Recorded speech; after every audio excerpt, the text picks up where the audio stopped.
Alright mga amigos, we have a new WBC World Cruiserweight Champion sa ngalan ni Noreir Mikhaelian ng bansang Armenia. Now fighting out of Miami, Florida. Pinaglabanan nga po mga amigos ni Noreir Mikhaelian at former WBC World Cruiserweight Champion Ilunga Jr. Makabu ang binakanteng WBC World Cruiserweight title ni Badou Jack.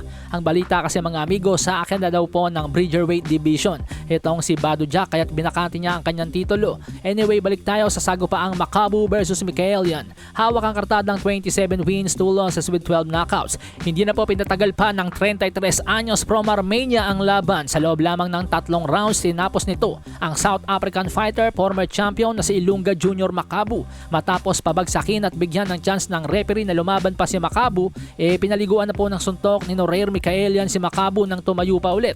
At sa muling pagbagsak nito, medyo wala na sa balanse si Makabu, kaya't inawat na po ng referee ang laban dahilan upang koronahang bagong WBC World Cruiserweight Champion si Noreir Mikhaelian. Sa mga amigos nating hindi nakakaalam, ito pong si Ilunga Makabu, ito po yung dating inaasinta ni Saul Canelo Alvarez at gusto niyang labanan sa Cruiserweight Division. Sa iba pang balita mga amigos, medyo malungkot na balita. Isama po natin sa ating mga panalangin ang former WBA regular World Heavyweight Champion na si Trevor Bryan. Dahil ngayong araw po mga amigos, natalo siya by a 7th round knockout kontra kay Cassius Chaney.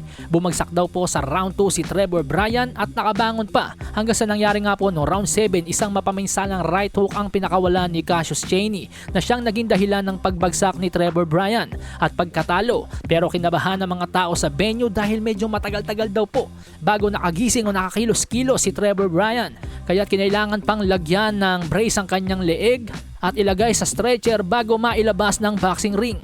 Ito nga po ang sinabi sa report mga amigos. Trevor Bryan lives on a stretcher with condition unknown. He was speaking and complaining of being unable to feel his legs. Bryan was also overweight for the bout.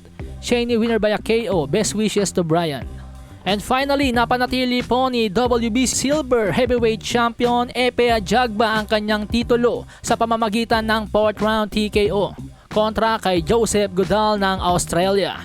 2 minutes and 40 seconds ang nalalabi sa round 4 nang kumonekta ang matinding kanan ni Epe Ajagba dahilan upang mayanig ang mga tuhod ni Joseph Goodall. At nang maramdaman ni Ajagba ang pagkalog ni Goodall, sunod-sunod na nga pong inatake ni Epe Ajagba si Joseph Goodall. Pinaliguan ng mag-asawang suntok, magkakapatid na uppercuts at nang makita nga po ni referee Tony Weeks na tila hindi na rin po talaga makasagot pa si Joseph Goodall sa atake ni Epe Ajagba, napilitan na siyang awatin ng laban. Sa mga amigos nating hindi nakakaalam, importanteng panalo daw po ito para kay Epe Ajagba dahil isa itong revenge ng kanyang pagkatalo mismo kay Joseph Goodall noong panahon pang nasa amateur sila.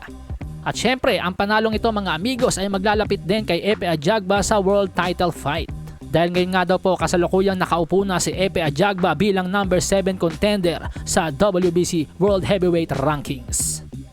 Alasahin ang baraha, patunayan mo sa akin ha. Sino man ang mabunot na kalaban, di ka tatakbo ha. Sa bayan